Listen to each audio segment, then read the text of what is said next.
வணக்கம். சிறகடிக்க ஆசை சீரியலில் இனி என்ன நடக்க போகுது அப்படின்னு தான் பார்க்க போகிறோம். இங்கே ரோகிணி எல்லோரும் சாப்பிடுற வரைக்கும் ரொம்பவே வெயிட் பண்ணுறாங்க. அப்போ விஜயா சொல்லிட்டு போகிறாங்க கடைசியாக, இங்கே பாரு ரோகிணி, உன் மேலே நான் ரொம்ப காண்டாக இருக்கேன். நான் சாப்பிட உட்காரும் போது நீ வந்தையோ அவ்வளோதான் பார்த்துக்கோ அப்படின்னு சொல்லி ரொம்ப கோபமாக சொல்லிட்டு போகிறாங்க. உடனே பின்னாடியே போகிறாங்க ரோகிணி. ஆண்டி நான் இப்போ சாப்பிடலாமா அப்படிங்கிறாங்க. இங்கே மீனாவுக்கு ரொம்பவே கஷ்டமாக இருக்குது. என்ன இந்த அத்தை ஒரு மாதிரி நடத்துவாங்க, ஆனாலும் நான் அதுக்கப்புறம் சாப்பிடுவேன், கேட்டுட்டுலாம் சாப்பிட வேண்டிய அவசியம் இல்லை. ஆனால் இந்த ரோகிணி போய் பின்னாடி போய் கேட்குறாங்களே அப்படின்னு சொல்லி முழிச்சிட்ருக்காங்க. என்ன மீன் அங்கே பார்த்துட்ருக்க அப்படிங்கிறாங்க. இல்லை ரோகிணி போய் நான் சாப்பிடட்டுமா ஆண்டின்னு கேட்குறாங்க. அத்தை மூச்சே கட்டாமல் இருக்காங்களே அப்படிங்கிறாங்க. எங்கள் அம்மா ரோகிணியை தலையில் தூக்கி வச்சு ஆடினாங்க. ரோகிணிக்கிட்ட இதை எதிர்பார்க்கல, அதனால் ரொம்ப காண்டாக இருக்கிறாங்க. ஆனால் அவங்க பண்ணுறதும் ஓவராக தான் இருக்குது. இந்த பொண்ணு அவங்க சொன்ன கேட்கணுன்னு அவசியம் கிடையாது, வயிறு பசியாக சாப்பிடலாம், சாப்பாட்டுக்கு யாரும் தடை இல்லை. அப்பா இல்லை, அப்பா இருந்திருந்தாங்கன்னா கண்டிப்பாக அம்மாவை சத்தம் போட்டிருப்பார். நான் சொன்னாலும் அம்மா கேட்க மாட்டாங்க, பதிலுக்கு பதில் ஏதாவது பேசுவாங்க அப்படின்ட்டு இருக்கும்போது, ஆண்டி நான் சாப்பிட்லாமா அப்படின்னு சொல்லி மறுபடியும் கேட்குறாங்க. இங்கே பாரு ரோகிணி, இப்போ நீ சாப்பிடு, என்னம் செய், ஆனால் நான் சாப்பிடும்போது எதிர்த்தாலும் வந்துடாத அவ்வளோதான் அப்படிங்கிறாங்க.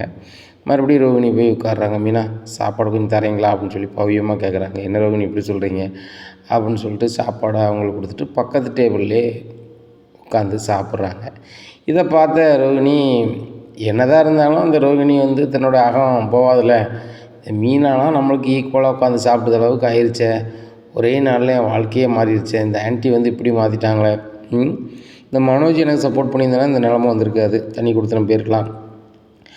இனிமேல் எப்படியாவது நம்ம இதுக்கு பதில் செஞ்சே ஆகணும். இந்த ஆண்டி நான் சாப்பிட உட்கார்றேன், என்ன ஒரு மருமகன் கூட நினைக்காம என்ன நீ உட்காரக்கூடாது எந்தி அப்படிங்குது. அது போக சாப்பிடட்டுமா ஆண்டி, நான் சாப்பிடட்டுமா ஆண்டின்னு 2-3 வாட்டி கேட்குறேன். அதுக்கப்புறம் நான் இல்லாத நேரம் சாப்பிடு, என் ஏத்தாப்பில் வந்துடாதான்னு பேசுது. இருக்கட்டும், எனக்கு ஒரு வாய்ப்பு வரும், அந்த நேரத்தில் இந்த ஆண்டியை நான் அலற விடுதேன். அப்படி அலற விடும் போது ரோகிணி, நீ தான்மா எனக்கு ஏதாவது செஞ்சு காப்பாற்றணும் அப்படிங்கிற நிலையை கொண்டு நான் விடணும். என்ன பண்ணலாம், சாப்பிட்டுக்கிட்டு தான் முதல்ல மீனா கூடலாம் சாப்பிட்ற மாதிரி இருக்குது அப்படின்னு சொல்லி யோசிச்சுட்டு இருக்கோம். ஏன் ரோகிணி யோசனை பண்ணிகிட்டே இருக்கீங்க, சாப்பிடுங்க அப்படிங்கிறாங்க. இல்லை மீனா ஒன்றும் இல்லை அப்படின்னு சொல்லிட்டு சாப்பிட்டு அரைக்குறைய சாப்பிட்டு இருந்துச்சு போயிடுறாங்க. அங்கே மனோஜ் ரோகிணிகிட்ட போயிட்டு வரேன் அப்படின்னு எதுவுமே சொல்லலை. அவங்க பாட்டில் பர்னிச்சர் கடைக்கு கிளம்பி போகிறாங்க. ஏன்னா பிடிப்பார் கைமண்ணு தான் மனோஜ், அவங்க அம்மா சொல்ல மட்டும்தான் கேட்பார். அப்படி ஒரு மனநிலையில் உள்ள மனிதன். அப்படி கிளம்பி நேராக கடைக்கு போயிடுறாரு. ரோகிணிக்கு ரொம்பவே கஷ்டமாக இருக்குது. இந்த மனோஜுக்காக தானே நம்ம முதல் வாழ்க்கையை மறைச்சி, கிருஷி இருக்கிறத மறைச்சி, என்ன தன்னை பெரிய பணக்காரியாக நம்ம காமிச்சிக்கிட்டு இந்த மனோஜுக்கு முன்னாடி நின்றா, மனோஜுக்காக எல்லாத்தையும் இழந்து வந்தா. ஆனால் இந்த மனோஜ் நம்மளை கண்டுக்காமல் பேசாமல் அம்மா சொல்ல கேட்டுட்டு போகிறாரு. இன்னும் காலம் இருக்குது, எனக்கும் அவருக்கும் இன்னும் வாழ்க்கை நிறைவே அடையணும் அப்படின்னா நிறைய நிகழ்வு இருக்குது. இப்போ 30 லட்ச ரூபா ஏமாந்துருக்கோம், அதெல்லாம் அவங்க அம்மாவுக்கு பெரிய விஷயம் இல்லை, அதெல்லாம் அவங்க எதுவுமே இது பண்ணல, என் பையன் சம்பாத்தியம் பண்ணான் அப்படின்னு சொல்கிறாங்க. அவங்க வீட்டுக்கார் பணம் 27 லட்ச ரூபாயை வச்சு பிஸ்னஸ் பையனுக்கு ஆரம்பித்து கொடுத்தது அவ்வளோ குறையாக சொல்கிறாங்க. ஏன்னா எல்லோரும் சொல்கிற மாதிரி, எங்கள் அம்மா சொல்கிற மாதிரி, நான் அடுத்த வீட்டு பிள்ளை தானே, இந்த அடுத்த வீட்டு பிள்ளை என்னெல்லாம் செஞ்சு இந்த விஜயாவை அலற விடுவா, இந்த விஜயாவோட நிலை என்னவாகும் அப்படின்னு நான் கண்டிப்பாக புரிய வைக்கிறேன். நான் பார்த்து தான் நடன பள்ளி வைங்க ஆண்டின்னு உசுப்பேற்றி விட்டது. நான் மாதம் செலவு கொடுக்குறேன், இந்த வீட்டு செலவு கொடுக்குறேன். உங்கள் பையன் வேலைக்கு போகிறதுக்கு முன்னோட்டி நானாக எல்லாத்தையும் பார்த்துக்கிட்டேன். இதெல்லாம் அன்றைக்கி உங்களுக்கு பெருசாக தெரிஞ்சு, இன்றைக்கி நான் பண்ணது உங்களுக்கு சிறுசாக தெரியுதா?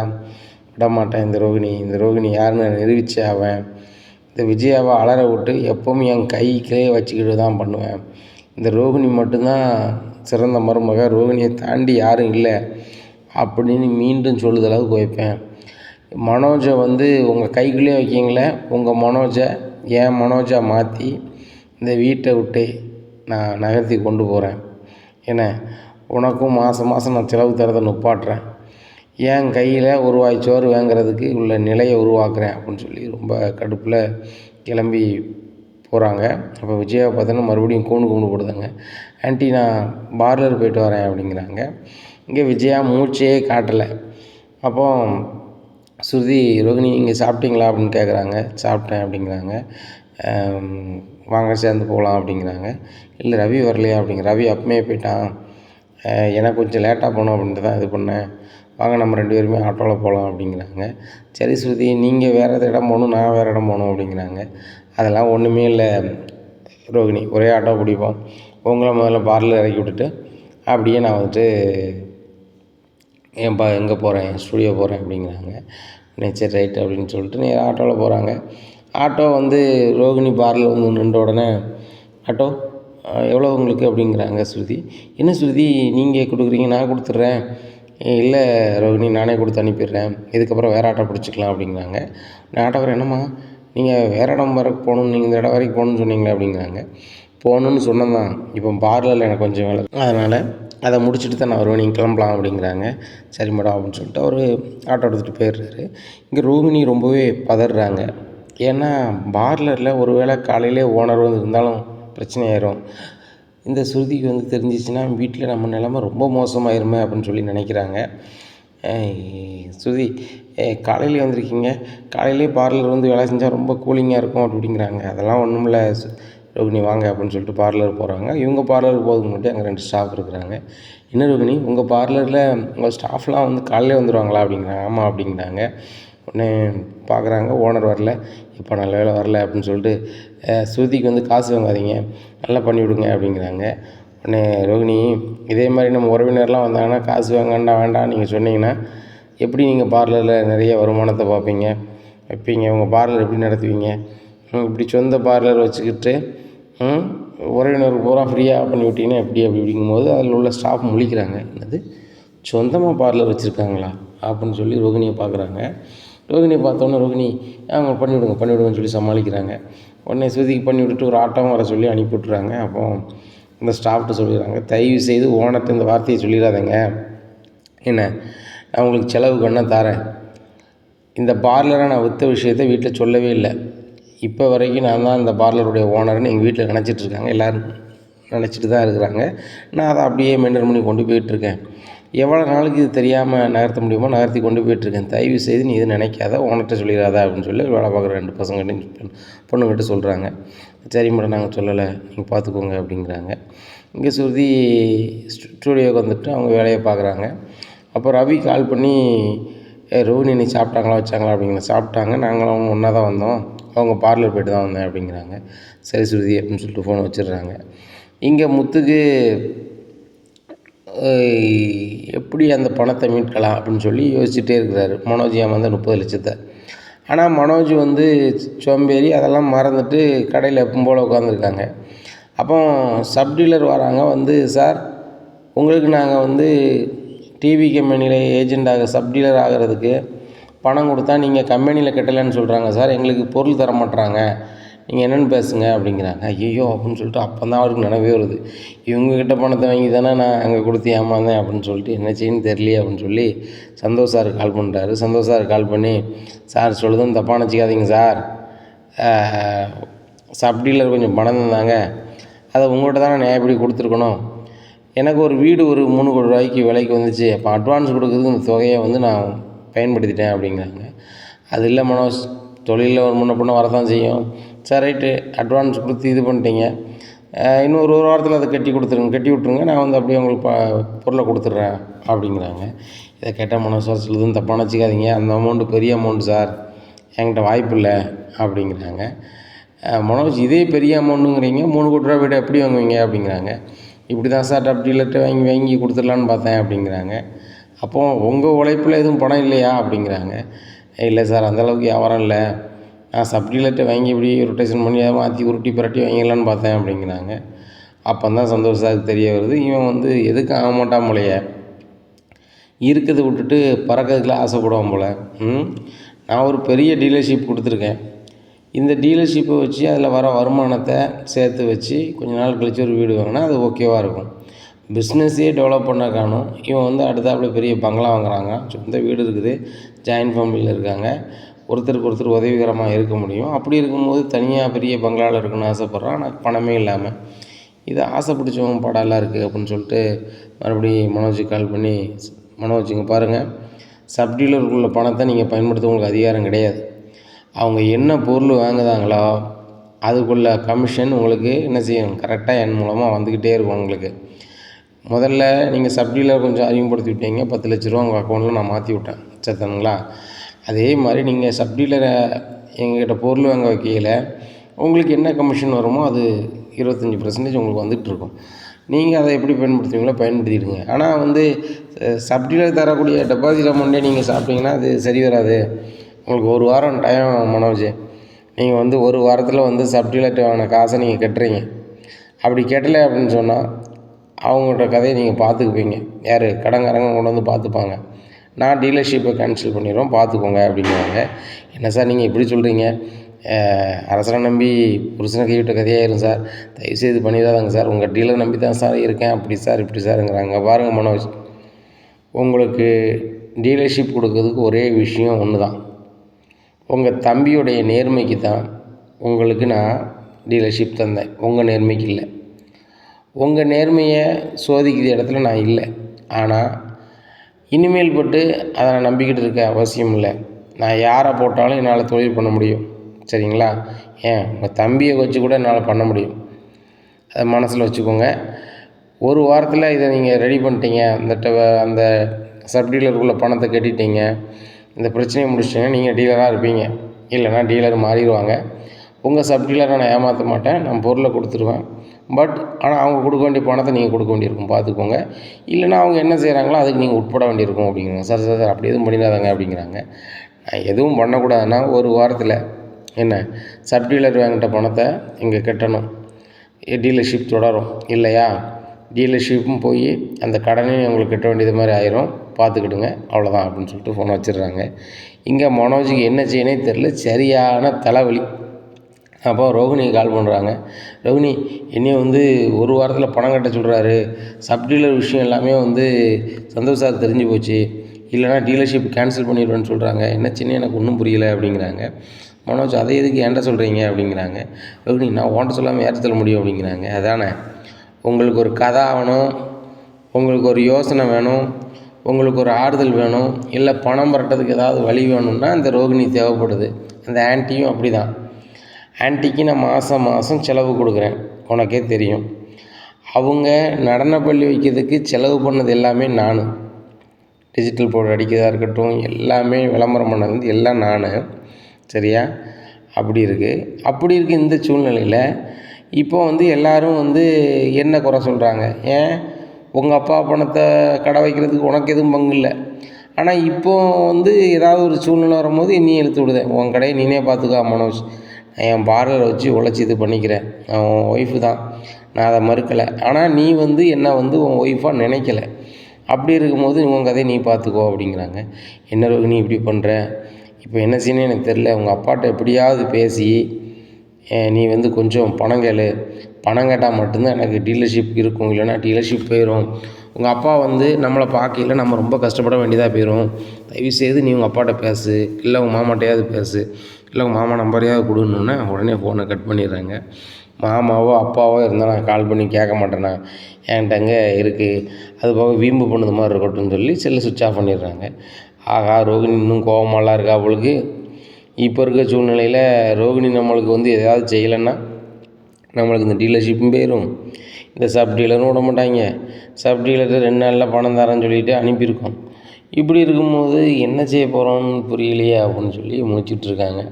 அப்போ தான் நினைக்காரு, ரோகிணிக்கு பிடிச்ச மாதிரியான பண்டத்தை வாங்கிட்டு நேராக வந்து நம்ம ரோகிணியை பார்க்க போயிடுவோம் அப்படின்னு சொல்லி ரோகிணிக்கு பிடிச்சமான பண்டத்தை வாங்குதாங்க. வாங்கிட்டு பார்லருக்கு பார்க்க போகிறாங்க. ரோகிணிக்கு அங்கே மனசுக்கே சரியில்லை. வித்யா வீட்டுக்கு போயிடுறாங்க. நேராக பார்லருக்கு போகிறாங்க. ரோகிணி இருக்காங்களா அப்படின்னு கேட்குறாங்க. மேடம் இப்போ தான் போனாங்க அப்படிங்கிறாங்க. ஐயோ, ரோகிணி எங்கே போனான்னு தெரியலையே அப்படின்னு சொல்லிட்டு மறுபடியும் கால் பண்ணுறாங்க. மனோஜ் அவனுடைய கதையை சாதிக்க தான் அவங்களுக்கு ஃபோன் அடிக்கணும்னு சொல்லி ஃபோனை கட் பண்ணி விட்டுட்டு இருக்காங்க. இப்படியா இருக்குது. இங்கே வித்யா வீட்டில் போய் அழுகிறாங்க. வித்யா, இந்த எங்கள் மாமியார் என்னை சுத்தமாக மதிக்கிறதில்ல அப்படிங்கிறாங்க. என்ன உன் லட்சணம்லாம் தெரிஞ்சிச்சா அப்படிங்கிறாங்க. இல்லடி, மனோஜ் வந்து ஃபர்னிச்சர் கடை ஆரம்பிக்கிறதுக்கு வந்து நான் குடும்ப பணத்தை மறைச்சோம்ல, அந்த விஷயம் தெரிஞ்சிருச்சு. மனோஜை மன்னிச்சிட்டாங்க, என்ன மன்னிக்க மாட்றாங்க அப்படிங்கிறாங்க. ஆமாம், அவங்க பண்ணுறது சரி தானே, அது எல்லாருக்குமான பணத்தை உங்களுக்காக நீங்கள் ஆட்டை போட்டால் அப்படிங்கிறாங்க. ஆட்டை போட்டது மட்டும் இல்லடி, என் வீட்டுக்கார் கூட அவங்க அம்மா சொல்ல தான் கேட்காரு அப்படிங்கிறாங்க. வாம்புருஷன் தஞ்சாவூர் பொம்மை தான், அப்படி தான் தலையாட்டுவார், தெரிஞ்ச விஷயம் தானே அப்படிங்கிறாங்க. அதாண்டி ரொம்ப கடுப்பாக இருக்குது. இப்போ மனோஜுக்கு வந்து சந்தோஷ் சார் ஃபோன் அடித்து உன் டீலர்ஷிப் கேன்சல் பண்ணாமல் இருக்கணும்னா ஒரு வாரத்தில் சப்டீலர் வாங்கின பணத்தை நம்ம கம்பெனியில் நீங்கள் கட்டணும், இல்லை அப்படின்னா உங்களை கேன்சல் பண்ணிடுவோம். இல்லை அவங்க வந்து அதுக்கு மேலே அவங்க என்ன செய்யணுமோ செஞ்சுட்டு போகிறாங்க, நான் உங்களை டீலர்ஷிப் கேன்சல் பண்ணிடுவாங்காரு. அதுக்கு ஏதாவது பணம் ரெடி பண்ணி கொடு ரோகிணி, உங்கள் அப்பாட்டையோ உங்கள் அங்கிள்கிட்டையோ ரெடி பண்ணி கொடுன்னு கேட்குறாரு. அதான் என்ன செய்யணும்னு தெரில அப்படிங்கிறாங்க. ஏன் உங்கள் அப்பாவும் உங்கள் அங்கிளும் இருந்தால் ரெடி பண்ணி கொடுக்க வேண்டியதானே அப்படிங்கிறாங்க. அப்படி யார்ட்டி இருக்கா, அந்த மனோஜும் பாருடி, அவருக்கு பணம் வேணா மட்டும்தான் என்ன தேடுதார் அப்படின்னுட்டு இருக்கும்போது பார்லர்லேருந்து ஒரு ஃபோன் வருது. மேடம், மனோஜ் சார் உங்களை தேடி வந்தாங்க, நீங்கள் இல்லைன்னு சொல்லியிருக்கேன் அப்படிங்கிறாங்க. மனோஜ் வந்தானா, சரி சரி சரி அப்படின்னு சொல்லிட்டு ஃபோன் வச்சுட்டு மனோஜுக்கு ஃபோன் அடிக்கிறாங்க. ஏன் மனோஜ் எதுக்கு பார்லருக்கு வந்தீங்க அப்படிங்கிறாங்க. ரோகிணி, நீ பார்லரில் இருப்பேன்னு சொல்லிட்டு தான் பார்லருக்கு வந்தேன், நீ எங்கே இருக்க அப்படிங்கிறாங்க. நான் ஒரு மேடத்தை பார்க்க வந்திருக்கேன், என்ன விஷயம் அப்படிங்கிறாங்க. இல்லை ரோகிணி, உனக்கு பிடிச்சமான பண்டத்தெல்லாம் வாங்கிட்டு வந்தேன், நான் வந்து உனக்கு கொஞ்சம் தப்பாக நடந்துக்கிட்டேன். எங்கள் அம்மா வந்து உன்னைய பேசும்போதோ ஏசும்போதோ மேலே கை வைக்கும் போதோ சாப்பிடாதன்னு சொல்லும் போதோ நான் வந்து பார்த்துட்டு இருந்துடக்கூடாது, உனக்காக பேசியிருக்கணும் அப்படிங்கிறாங்க. மனோஜ், நீ எப்படிப்பட்டவன் ஏதுப்பட்டவன்னு நான் எல்லாமே புரிஞ்சுக்கிட்டேன். நான் தான் உன் மேலே அநியாயத்துக்கு பாசம் வச்சுட்டேன், காதலை வச்சுட்டேன். ஆனால் நீ எதுவுமே வைக்கலை. இதான் உள்ளது. உனக்கு இப்போ கடன் அடைக்கணும். அப்படி கடன் அடைச்சா சந்தோஷ் சார்கிட்ட நல்ல பேர் கிடைக்கும், அந்த டீலர்ஷிப் போகாது. அதுதானே உன்னோட குறிக்கோள். அதுக்கு நான் ஆள் இல்லை, நீ வந்து எப்படி ரெடி பண்ணியோ ரெடி பண்ணு, உங்கள் அம்மாவால் தான் எல்லாம் முடியும், உங்கள் அம்மா தான் எனக்கு எல்லாம் செய்வாங்க அப்புடின்னு நீனும் சொன்ன, உங்கள் அம்மாவும் சொன்னாங்க. உங்கள் அம்மாட்ட போய் கேளு, உனக்கு இப்போ கடன் இருக்குல்ல, உங்கள் அம்மாவை மேலே அதிக பாசம் வச்சுருந்தா உங்கள் அம்மா வீட்டு பத்திரத்தை வச்சு உனக்கு தரட்டும், நீ வந்து அந்த கடனை அடைச்சி நீ டீலராக இது பண்ணு அப்படிங்கிறாங்க. ரோகிணி, ரோகிணி இப்படி பேசுகிற மாதிரி, நீ எங்கே இருக்க சொல்லு, நான் நேரில் வந்து உன்ட்ட பேசுகிறேன், உனக்கு வந்து சமரசமாயிரும், நம்ம 2 பேருமே உங்கள் மாமாவுக்கு கால் பண்ணலாம் சேர்ந்தாப்புல அப்படிங்கிறாங்க. மனோஜ், நான் ரொம்ப தூரமாக இருக்கேன், ஃபோனை வைங்க அப்படின்னு சொல்லி ஃபோனை சுவிட்ச் ஆஃப் பண்ணிடுறாங்க. சுவிட்ச் ஆஃப் பண்ணிட்டு கடுப்பில் உட்காந்துருக்கும் போது என்னடி அப்படிங்கிறாங்க. ஒரு காஃபி போட்டு தலைவலிக்கு அப்படிங்கிறாங்க. ஒரு காஃபி போட்டு கொண்டு கொடுக்குறாங்க, காஃபி குடிக்கிறாங்க. வித்யா, வீட்டு கதவை அடைச்சிரு, மனோஜ் தேடி வர வாய்ப்பு இருக்குது அப்படிங்கிறாங்க. அப்படியே சொல்கிறேன், சரி ரைட்டு அப்படின்னு சொல்லிட்டு முன் கதவெல்லாம் அடைச்சிட்டு லாக் பண்ணிடுறாங்க. வெளியே ஒரு பூட்டையும் போட்டு விட்ருதாங்க, சும்மா வீட்டில் ஆள் இல்லாத மாதிரி செருப்பெல்லாம் உள்ள தூக்கி போட்டுறாங்க. இப்படியா இருக்கும். மனோஜ் நேராக வித்யா வீட்டுக்கு வராங்க. வித்யா வீட்லேயும் இல்லை, அவன் எங்கேயோ போயிருக்கான்னா, அப்போ அங்கே தான் போயிருப்பா போல், என்ன பண்ணுறது அப்படின்னு சொல்லிட்டு முழிச்சிட்ருக்காங்க. அப்போ விஜயா வந்து பர்னிச்சர் கடைக்கு வராங்க. அங்கே பர்னிச்சர் கடையில் மனோஜ் இல்லை. டேய் மனோஜ், உன் பர்னிச்சர் கடைக்கு வந்திருக்கேன், நீ பர்னிச்சர் கடையில் இல்லை அப்படிங்கிறாங்க. ஆமாம்மா, எனக்கு ஒரு இக்கட்டான சூழ்நிலைம்மா அப்படிங்க. என்னடா ஆச்சு அப்படிங்கிறாங்க. என் டீலர்ஷிப்பும் போயிரும்னு நினைக்கம்மா, நான் சப் டீலர்கிட்ட பணம் வாங்கி தானம்மா அந்த வீட்டுக்கு அட்வான்ஸ் கொடுத்தேன், அந்த சப் டீலர்கள் எல்லாமே எனக்கு பணம் வேணும்னு வந்து கேட்குறாங்க. அவங்ககிட்ட 2 நாள் தரேன்னு சொல்லியிருக்கேன். அதுபோக சந்தோஷ் சார்கிட்ட எல்லா தகவலையும் சொல்லியிருப்பாங்க போல். சந்தோஷ் சார் வந்து சப் டீலர்கிட்ட வாங்கின பணத்தை நீங்கள் எப்படி கம்பெனியில் கட்டாமல் நீங்கள் பயன்படுத்தலாம், ஒரு வாரத்தில் நீங்கள் கம்பெனியில் கட்டலை அப்படின்னு சொன்னால் அவங்க டீலர்ஷிப்பை கேன்சல் பண்ணிடுவேன். அதுபோக அவங்க என்ன செய்கிறாங்களோ செஞ்சுட்டு போவாங்க, அதுக்கு நீங்கள் தான் சீரழிவீங்க அப்படின்னு சொல்கிறாங்கம்மா. எனக்கு இப்போ பணம் வேணும், கிட்டத்தட்ட 22 லட்ச ரூபா இருந்தால் மட்டும்தான் ரிலீஃப் ஆக முடியும். 20 லட்ச ரூபா சுத்தமாக கொடுக்கணும், 2 லட்ச ரூபா எனக்கு கொஞ்சம் சில்லற தேவைகள் இருக்குமா, என்ன பண்ணுறேன்னு எனக்கு ஒன்றும் புரியலை அப்படிங்கிறாங்க. அதுக்கு நான் என்னடா பண்ண முடியும், நான் உன் பர்னிச்சர் கடையில் இருக்கேன் வா அப்படிங்கிறாங்க. நேராக பர்னிச்சர் கடைக்கு போகிறாங்க. டேய் மனோஜ், நான் என் ஃப்ரெண்டு ஒருத்திக்கு வந்து கிஃப்ட்டு கொடுக்குறேன்னு சொல்லியிருந்தேன், அவளுக்கு பிறந்த நாள். சரி, உன்கிட்ட தான் பர்னிச்சர் கடை இருக்க, நம்ம ஏன் பணம் கொடுத்து வாங்கணும், ஒரு மிக்சியை வந்து பார்சல் பண்ணி கொண்டு கொடுத்துடலாம், என்னையும் பெருமையாக நினைப்பேன், என் பையன் பெரிய பர்னிச்சர் கடை வச்சுருக்கான்னு பந்தா பண்ணிடலான்னு வந்தால் நீ இப்படி சொல்கிறியா அப்படிங்கிறேம்மா. மிக்சியெல்லாம் தர முடியாது, மிக்சி 6500 ரூபா, அந்த 6500 சும்மா தர முடியாது அப்படிங்கிறாங்க. டேய் மம்மிக்காக தரமாட்டியாடா அப்படிங்கிறாங்க. ஏம்மா உங்களுக்காக என்னென்னு பண்ணுவோம், ஃப்ரெண்டு கொடுக்கலாம் தரமாட்டோம்மா அப்படிங்கிறாங்க. சரி ரைட்டு, சரி நான் கிளம்புறேன், வேறு இடத்துல வாங்கி கொடுத்துக்கிறேன்டா அப்படிங்கிறாங்க. ஏன் வேறு இடத்துல வாங்கி கொடுக்க, ஏன்டா வாங்கி கொடுக்க மாட்டேங்கம்மா அப்படிங்கிறாங்க. டேய் வேறு கடையிலாம் கடை வாங்கி கொடுப்பேன், நான் பிறகு இருக்கும்போது கொடுப்பேன் அப்படிங்கிறாங்க. அப்படியே சொல்கிறீங்க, அப்போ கடனை வேறு இடத்துல வாங்க அப்படிங்கிறாங்க. டேய் அந்த நிமிஷம் கூட அம்மா நீ ஏம்மா வெளியே போய் கடை வாங்குறேன், நான் தரேம்மா, நீ பிறகு கொடுமான்னு கூட சொல்ல மாட்டேடா அப்படிங்கிறாங்க. ஏம்மா நானே பண கஷ்டத்தில் இருக்கேன், எப்படிம்மா தர முடியும், இல்லைன்னா தரமாட்டோம்மா அப்படி இப்படின்னு சமாளிக்கிறாங்க. சரிடா நான் கிளம்புறேன், பார்வதியை கூப்பிட்டு கிளம்புறேன்னு சொல்லிட்டு போகிறாங்க. இப்படியா இருக்குது. இந்த சூழ்நிலையில் எங்கள் மனோஜ் அம்மாவா உங்கள்கிட்ட கொஞ்சம் பேசணும் அப்படிங்கிறாங்க. என்னடா அப்படிங்கிறாங்க. எனக்கு வந்து பணம் தரதுக்கு ஒரே ஆள் நீந்தாம்மா இருக்க, எப்படியாவது பணம் ரெடி பண்ணி கொடுப்போம் அப்படிங்கிறாங்க. நீ லூசாடா, என்கிட்ட எதுடா பணம்? உங்கள் அப்பாவே இப்போ என்கிட்ட பென்ஷன் பணத்தை தரது கிடையாது, வீட்டு செலவுக்கும் கொடுக்குறது கிடையாது. உங்கள் வர பென்ஷன் அப்படியே அக்கௌண்ட்டில் சேர்த்து வைப்பான்னு முத்து சொன்னதுலேருந்து அக்கௌண்ட்லேயே தான் வைக்காரு. இனி நம்புறதும் கிடையாது, வைக்கிறதும் கிடையாது.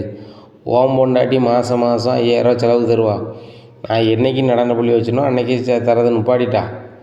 என்ன இப்போ நடன பள்ளியில் ஒருத்தரும் ஃபீஸ் தரலை, அது வசூல் பண்ணால் தான் எனக்கு செலவுக்கு.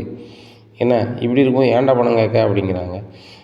ஏம்மா நான் சொல்லுறதும் தப்பாக நினச்சிக்காதீங்க, அதுக்கு ஒரே ஒரு வாய்ப்பு இருக்குமா, நம்ம வீட்டை விற்றாலோ அடை வச்சாலோ கொஞ்சம் பணம் கிடைக்குமா, அதை வச்சு எனக்கு கொஞ்சம் பணம் கொடுங்கம்மா, ஒரு 20 லட்ச ரூபா கொடுங்கம்மா அப்படிங்கிறாங்க.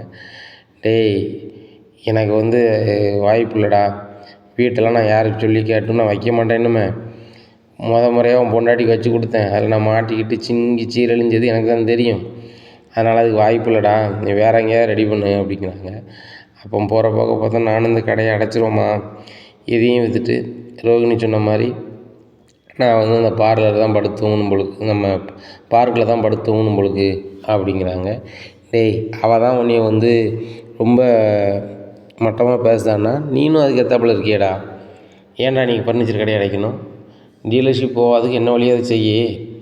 உனக்கு தான் டீலர்ஷிப் இருக்குதுன்னு இப்போ எல்லாருக்கும் தெரியுமில்ல, இதை வச்சு நிறைய பேர்கிட்ட பேசி உங்களுக்கு தான் சப்டியில் தரேன் அப்படி இப்படின்னு பேசி டெபாசிட் அமௌண்ட் வாங்கி இதை வச்சு அதை மாற்று, அதை வச்சு இதை மாற்று அப்படிங்கிறாங்க. ஏம்மா நான் டெபாசிட் அமௌண்ட்டு வாங்கி கம்பெனி கட்டலைன்னு சொல்லி ரொம்பவே கெட்ட பேர் ஆயிடுச்சு, யாரும் என்னை நம்பி தரமாட்டாங்கம்மா. இப்போ டீலர்ஷிப் இருக்கிறதுனால என்னை ரொம்ப பெரிய அளவில் நெருக்கடி பண்ண மாட்டாங்க. ஆனால் டீலர்ஷிப் போன மறு நிமிஷம் எல்லாருமே என்கிட்ட வந்து கணக்கு கேட்பாங்க, கம்பெனியில் எவ்வளோ தான் வாங்க சொல்லியிருக்காங்க, நீ அதிகமாக வாங்கியிருக்க, அந்த பணத்தில் என்ன செஞ்சுன்னு கேட்பாங்க. எனக்கு என்ன செய்யனே தெரியாதும்மா, ஒரு சங்கடப்பட்டு போயிடுவேன், நீ தாம்மா ஏதாவது ரெடி பண்ணி கொடுக்கணும் அப்படிங்கிறாங்க. டேய் நான்லாம் வச்சு தர முடியாது, உன் பொண்டாட்டி தானே பெரிய பணக்காரி தானே, அவகிட்ட சொல்லி வீட்டில் வாங்கு அப்படிங்கிறாங்க. ஏம்மா நான் ரோகிணிட்டையும் கேட்டுட்டேன், ரோகிணி ஒரு வேலை பார்க்கணுன்னு சொல்லிட்டு வழியே இருக்கா, அவளுக்கு பிடிச்சமான பண்டமும் என்கிட்ட பார்லர் போகணுன்னு அவன் இல்லை அப்படிங்கிறாங்க. என்னடா உன்ட்ட சொல்லாமல் அங்கங்கே சுற்றிட்டுருக்கா அப்படிங்கிறாங்க. வேலை விஷயமாக தான்மா போயிருக்கா, உங்கள் அம்மா தானே உனக்கு பெருசுன்னு சொல்கிறேன், உங்கள் அம்மாட்டே கேளு, என்கிட்ட எதுக்கு கேட்குற, பணம் உனக்கு ஒரு பிரச்சனைனா மட்டும் வருவியா, நான்லாம் ஒன்றும் செய்ய மாட்டேன்னு சொல்லிட்டாம்மா, இந்தாம்மா எனக்கு ஏதாவது பண்ணணும் அப்படிங்கிறாங்க. நான் ஒன்றும் பண்ண முடியாதா, நான் ஒன்றும் பண்ண முடியாது அப்படின்னு சொல்லிட்டு கிளம்பி நேராக பார்வதி வீட்டுக்கு போயிடுறாங்க. பார்வதி வீட்டில் போய் நடந்ததை சொல்கிறாங்க.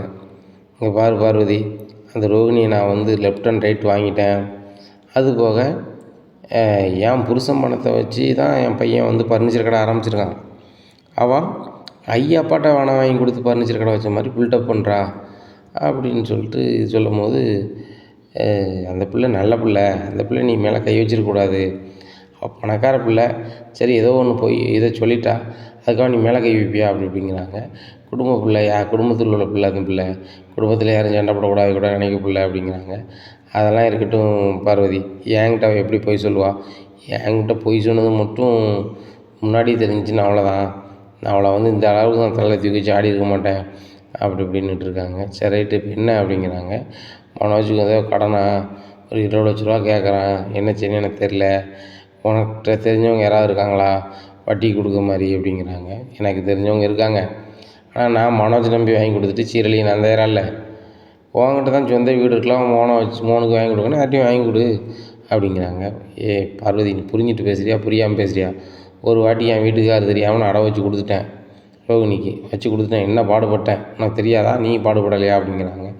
அதுவும் சரி தான், ரோகிணி தான் ரெடி பண்ணி கொடுக்கணும், ரோகிணி நீ இந்த மாதிரி பண்ணால் அவள் எப்படி ரெடி பண்ணி கொடுப்பா, இங்கே பாரு விஜயா, அவள் பெரிய பணக்காரி, அவளுக்கு இந்த தொகைலாம் பெரிய விஷயம் கிடையாது, அவள் பெரிய கோடியில் மிதக்கிறவா, அவளை நீ கரெக்டாக கையில் வைக்கல அப்படின்னு சொன்னால் உன் பையனுக்கு எனக்கு எந்த புழு பூச்சியும் கிடையாது, நான் கிளம்பி போகிறேன்னு சொல்லிட்டு கிளம்பி போயிட்டான்னு வச்சுக்கோ, அவங்க நான் வேறு அவன் நாட்டுக்கு போய் அவன் வேறு கல்யாணத்தை முடிச்சுட்டான்னு என்ன பண்ணுவேன் அப்படிங்கிறாங்க. இப்படிலாம் பண்ணுவாளா அப்படிங்கிறாங்க. பண்ண தான் செய்வா, இப்போ உள்ள பிள்ளைகள் வந்து வீம்பு பிடிச்ச பிள்ளைகள், நீ ரொம்ப ஓவராக பண்ணால் அவள் வந்து மீனா மாதிரி பொறுத்து போயிருக்கா, இதே இது அவள் இடத்துல சுருதி இருந்தான்னா என்ன நடக்கும் அப்படிங்கிறாங்க. இதே மாதிரி தான் பண்ணுவேன் அப்படிங்கிறாங்க. இதே மாதிரி தான் பண்ணுவியா, நீ வச்ச கையை நொறிச்சிருப்பா, சுருதிட்டுலாம் இது நடக்காது, நீ பேச்சு வேணால் சக்கரையாக பேசலாம், இதுதான் உள்ளது அப்படிங்கிறாங்க. மனோஜுக்கு அப்போ எதுவும் பணம் ரெடி பண்ணி கொடுக்க மாட்டாள் அந்த ரோகிணி அப்படிங்கிறாங்க. நீ இப்படி பண்ண அப்படி ரெடி பண்ணி கொடுப்பா வாய்ப்பு இல்லை, சரி நீனா கூப்பிட்டு பேசி பாருறேன் அப்படிங்கிறாங்க. நீ இப்படி அவன் மேலே கை வச்சிருக்க, நான் எப்படி கூப்பிட்டு பேசுகிறது அப்படிங்கிறாங்க. இல்லை நீ பேசுகிறது எனக்கு தெரிய வேண்டாம், மனோஜுக்கு தெரிய வேண்டாம் அப்படிங்கிறாங்க. நீ தான் என்கிட்ட பேச சொல்லிட்டே அப்படிங்க. ஏய் கூறுக்கட்ட பார்வதி, நான் என்ன சொல்கிறேன், நீ கூப்பிட்டு பேசுறது நான் சொல்லி பேசுகிற மாதிரி பேசாத, சரியா அப்படிங்கிறாங்க. சரி ரைட்டு அப்படிங்கிறாங்க. சரி உன் நடனப்பள்ளி ஸ்டூடெண்ட் வந்து மதியம் தான் எதுக்கு வர சொல்லியிருக்க அப்படிங்கிறாங்க. ஆமாண்ணா எனக்கு காலையில் வர முடியாது, மதியம் வர சொன்னேன். சரி ரைட்டு, அவங்க வந்து நான் சொல்லி கொடுத்த ஸ்டெப் மட்டும் செஞ்சுக்கிட்டு இருக்கணுமான்னு மட்டும் சொல்லு, நீ ரோகிணி கூப்பிட்டு பேசிடு, நான் ஈவினிங் வந்து உன்ட்ட என்னென்னு கேட்குறேன் அப்படிங்கிறாங்க. சரி விஜயா அப்படிங்கிறாங்க. இன்னும் ரோகிணிக்கு கால் பண்ணுறாங்க. ரோகிணி எங்கேம்மா இருக்க அப்படிங்கிறாங்க. பார்வதி ஆண்டி எதுக்கு கால் பண்ணுறாங்க, ஓ அவங்க ஃப்ரெண்டு எல்லாம் நடந்ததுன்னு சொல்லியிருப்பாங்க, இவங்களும் ஏதாவது வந்து மொக்க போடுவாங்க அப்படின்னு சொல்லிட்டு சொல்லுங்கள் ஆண்டி அப்படிங்கிறாங்க. இல்லைம்மா விஜயா வந்து என்கிட்ட சொல்லி அழுதாம்மா, என் மருமகளை நான் தெரியாமல் கை வச்சுட்டேன் போயிட்டேன்னு சொல்லி மனசுக்குள்ளே ரொம்ப ஃபீல் பண்ணுறா அப்படிங்கிறாங்க.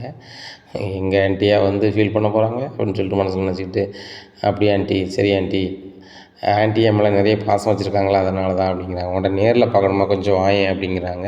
எதுக்கு ஆண்டி அப்படிங்கிறாங்க. நேரில் பார்க்கணுமா கொஞ்சம் வந்துட்டு போமா அப்படிங்கிறாங்க.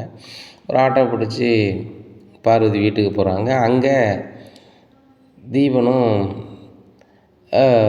ரதியும் ஒட்டி உரசி பேசிக்கிட்டு இருக்காங்க.